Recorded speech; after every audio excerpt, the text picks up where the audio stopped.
మనము ఆయన పోలికలోనికి మార్చబడితే కానీ ఆయన రాజ్యంలోనికి మనం వెళ్ళలేం. ఆయన రాజ్యంలోకి మనం చేరాలి అంటే ఆయన స్వరూపంలో, ఆయన వలె, ఆయన స్వరూపంలోనికి మనం మార్చబడాలి.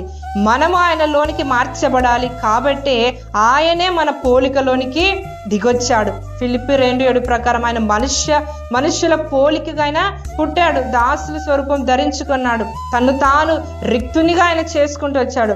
ఎందుకు ఆయన అలా చేసుకుంటూ వచ్చాడంటే కేవలం మన పట్ల, నీ పట్ల, నా పట్ల ఆయన కలిగి ఉన్న ప్రేమ మాత్రమే. ఆయన మన పోలికలో, మన స్వరూపంలో మన కోసం దిగిరాకపోతే మనము ఏమై ఉండేవారము? ఈరోజు నిత్య నరకాగ్నికి పాత్రులం.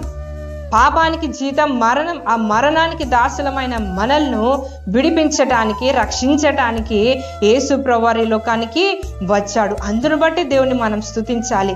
ఈ లోకంలో ఏది కూడా శాశ్వతమైంది కాదు, అంతా కూడా ఒకానొక దినంన గతించిపోయేవే. ఏమైనా సరే అవి ఎంత గొప్ప, చిన్న దగ్గర నుంచి చూస్తే పెద్ద వాటి వరకు అన్నీ కూడా గతించిపోయేవే. కనుక మనం దేవుని స్తుతించే వారమే ఉండాలి. మనకు ఉన్నవి, లేనివి అన్నిటిని బట్టి, దేవుడిచ్చినటువంటి అన్నిటిని బట్టి మనం ఎల్లప్పుడూ దేవుని స్తుతించే వారమే ఉండాలి. ప్రతి ఉదయం మనం నిద్రపోయి, ఎంతో మంది నిద్రలోనే చనిపోయే వాళ్ళు ఉన్నారు. నిద్రపోయి మేల్కుంటున్నాము అంటే ఆయన కృప. లేవగానే దేవుని స్తుతించేటువంటి అలవాటు మనం కలిగి ఉండాలి. నిద్రలోనే తండ్రి నీకు స్తుతి అని చెప్పగలిగేటువంటి ఆ స్థితిని మనం కలిగి ఉండాలి. అప్పుడే దేవుడు ఆ ప్రార్థనను అంగీకరిస్తాడు.